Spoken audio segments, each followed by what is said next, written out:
Depuis que Facebook a changé de nom pour devenir Meta, le mot métavers est sur toutes les lèvres, et à cause d'eux, beaucoup de gens pensent que le métavers, c'est ça. Et il faut l'avouer, c'est pas resplendissant. Dans la même veine, plus récemment, on a eu ce magnifique métavers de l'Union Européenne qui a coûté 387 000 € et fini par attirer approximativement 0 utilisateur. En voyant ça, on ne peut que se demander pourquoi ces gens sont si obsédés par un concept aussi nul qui ne fonctionne visiblement pas vu le succès du métavers européen. Mais ce n'est pas le métavers en carton que vous venez de voir qui suscite autant d'intérêt. Comme toujours, les investisseurs pensent au futur, et le futur, ils espèrent qu'il ressemblera à Ready Player One, ce film sorti en 2018 qui tourne autour d'une société entièrement conquise par un métavers où les gens passent des journées entières. Pas de chance, nous en sommes encore loin. Mais ce qui est vrai aussi, c'est que nous avons énormément progressé depuis le tout début du métavers. Le concept de métavers est apparu dans les livres de science-fiction dès les années 60, puis le mot lui-même est apparu dans un autre roman de 1992. Et peu de temps avant la publication de ce dernier, en 1985, Lucasfilm Games publiait déjà le jeu Habitat, que l'on peut qualifier de premier précurseur du métavers.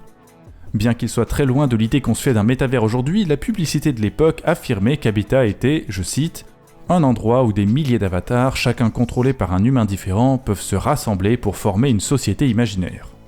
Et c'est ça le métavers, un univers parallèle aussi complet que possible qui permet de vivre une autre vie à l'intérieur d'un ordinateur, sans forcément qu'il soit nécessaire de porter un casque de réalité virtuelle comme dans Ready Player One.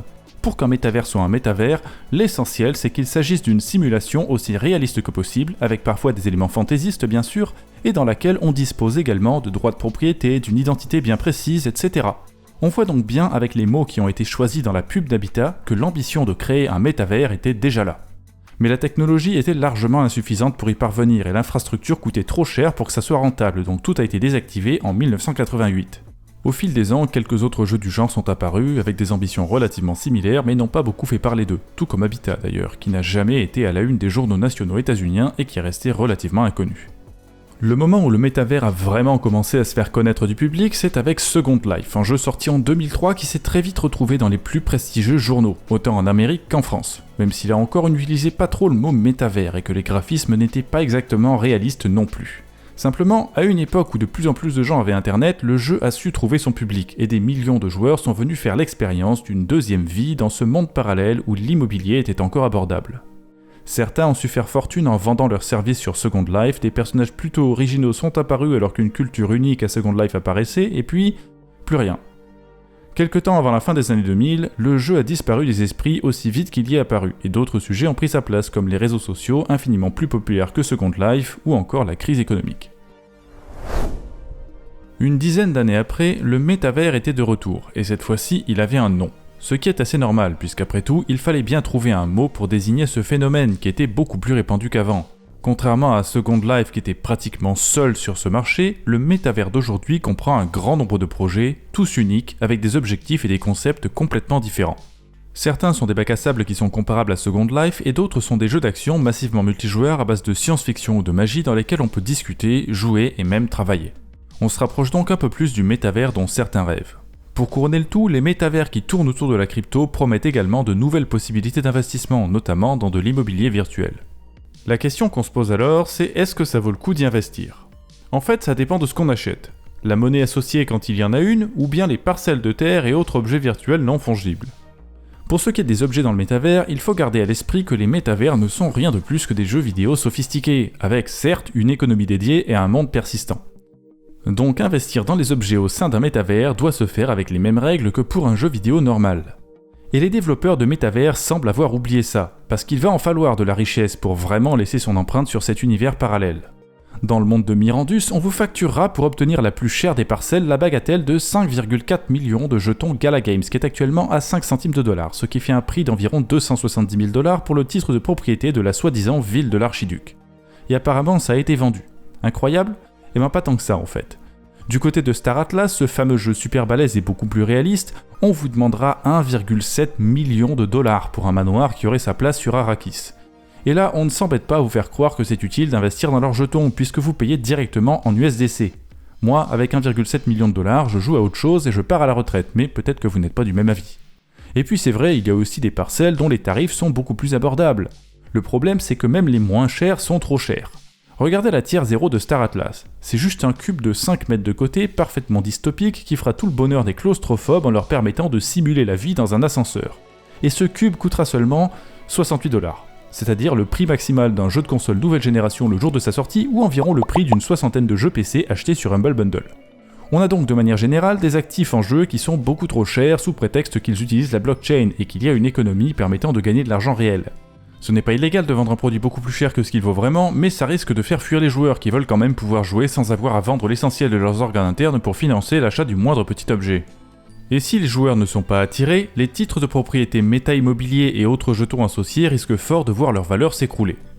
Puisqu'on parle de jetons d'ailleurs, on vient de le dire, leur valeur dépend indirectement du nombre de joueurs, mais le métavers crypto avec une monnaie utilisable dans le monde réel étant quelque chose de relativement nouveau, on n'a pas vraiment de point de comparaison pour déterminer quelle capitalisation est acceptable. Il faut alors trouver un moyen de déterminer jusqu'où une monnaie associée à un jeu vidéo peut aller. Et nous avons de la chance, il y a plusieurs jeux traditionnels qui pourraient être utilisés pour calculer tout ça. Le premier, vous le connaissez très probablement, c'est World of Warcraft. Sorti en 2004, peu après Second Life, il s'agit du plus célèbre des Meuporg, comme on disait chez France 2 il y a quelques années. Meuporg, ça s'écrit MMMPORPG. Ah oui. Voilà. World of Warcraft, qui a dépassé les 100 millions de comptes créés il y a quelques temps, aurait selon certaines estimations encore 4 à 5 millions d'abonnements actifs. Ce n'est pas vraiment un jeu comparable à ceux faisant partie de la catégorie métavers puisqu'on ne peut pas investir dedans en achetant des parcelles de terre, mais il y a tout de même une économie très active tournant essentiellement autour d'objets à utiliser dans le jeu comme des armes et des armures.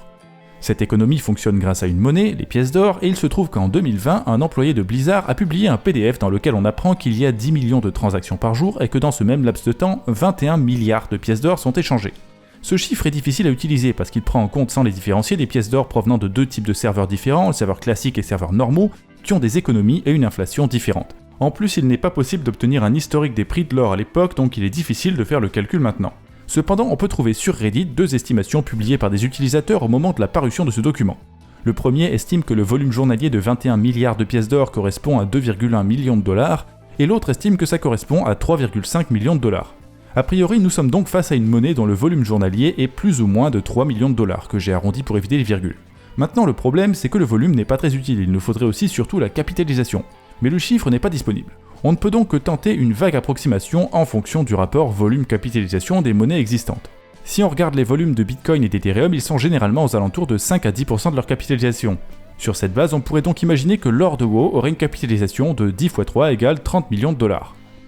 Mais pour les monnaies qui ne sont pas au sommet du classement CoinGecko, le volume ne représente pas toujours un pourcentage si important de la capitalisation. Si on veut voir Secret Network, Nano ou Gnosis, on peut constater que leurs volumes, qui sont relativement proches de 3 millions de dollars par jour, représentent respectivement 1,7, 1,8 et 0,7% de la capitalisation. Il est donc tout à fait envisageable que dans un monde parallèle où l'or de WoW serait une crypto-monnaie, sa capitalisation puisse aller jusqu'à 400 millions de dollars. Avec ce calcul, nous avons donc une fourchette assez large, entre 30 et 400 millions, et il est impossible d'être plus précis. Heureusement, World of Warcraft n'est pas le seul jeu doté d'une économie. EVE Online en a une aussi. C'est un jeu sorti en 2003 qui est beaucoup moins connu, dans lequel il y a régulièrement de grandes batailles spatiales impliquant des centaines de joueurs et provoquant des dégâts d'une valeur de plusieurs milliers de dollars lorsque beaucoup de vaisseaux spatiaux sont détruits. Et ça on le sait parce que l'argent utilisé dans le jeu, appelé ISK, est souvent échangé contre de l'argent réel comme les pièces d'or de WoW. Et ce qui est amusant avec EVE Online, c'est que la société qui a créé le jeu publie régulièrement des récapitulatifs permettant de connaître absolument toutes les informations relatives à l'économie du jeu. Dans le récapitulatif de janvier 2023, il est par exemple indiqué que la quantité totale d'ISK existant est de 1666 trillions. Nous avons une quantité, il ne reste plus qu'à trouver le prix pour déterminer la capitalisation. Et quand on va voir les sites qui référencent le prix des monnaies de jeu, pour EVE Online, on tombe globalement sur ce chiffre-là aujourd'hui. 29,23 $ pour 5 milliards d'ISK. Quelques opérations mathématiques plus tard, on tombe sur une capitalisation d'à peu près 9,7 millions de dollars. Et là, c'est un chiffre précis et indéniable, contrairement à celui qu'on a eu pour World of Warcraft. Quant au nombre de joueurs présents sur EVE, c'est une autre histoire. Le nombre de joueurs en ligne simultanément à l'heure actuelle est d'à peu près 30 000, mais on n'a pas de statistiques pour la quantité totale de joueurs uniques. Quoi qu'il en soit, on peut tout de même constater qu'une économie de jeux vidéo peut tout à fait atteindre une capitalisation de 10 millions de dollars si le jeu est assez populaire et qu'il y a suffisamment de joueurs vraiment passionnés qui se tapent dessus depuis 20 ans. Espérer 400 millions de capitalisation, par contre, c'est un peu absurde parce qu'on parle là de l'estimation la plus énorme pour ce qui est littéralement le plus gros MMORPG de toute l'histoire jusqu'à aujourd'hui. Donc de manière générale, considérez plutôt que quand on dépasse la centaine de millions de dollars de capitalisation, si c'est un jeton qui doit uniquement être utilisé dans un jeu vidéo, ou même plusieurs jeux vidéo, c'est qu'il est peut-être surévalué. En réponse à cela, on peut cependant dire que les métavers sont différents des jeux classiques, ce qui pourrait être vrai dans certains cas. Après tout, difficile de dire s'il n'y en a pas un parmi eux qui existera encore dans 50 ans et qui sera devenu plus important que World of Warcraft. Mais même si c'était le cas, un tel métavers resterait probablement sous le contrôle d'une société unique, ce qui veut dire qu'il sera certainement plus intéressant d'acheter des actions à la place des jetons. Cela dit, comme toujours, tout ça doit être analysé au cas par cas. Ce qui compte avant tout, c'est de ne pas laisser les émotions vous influencer et éviter de trop rêver d'un lendemain où tout le monde utilise le métavers qui vous plaît. Des métavers, il y en a déjà beaucoup et il y en aura encore plus qui vont apparaître dans les années à venir. Les métavers qui dominent le marché aujourd'hui pourraient tout à fait couler jusque dans les tréfonds les plus obscurs de CoinGecko très rapidement. Alors tout ce que je peux vous souhaiter, c'est de trouver le futur métavers numéro 1 et avec un peu de chance de faire fortune avec une dizaine de dollars comme Aileen Greff l'avait fait dans Second Life.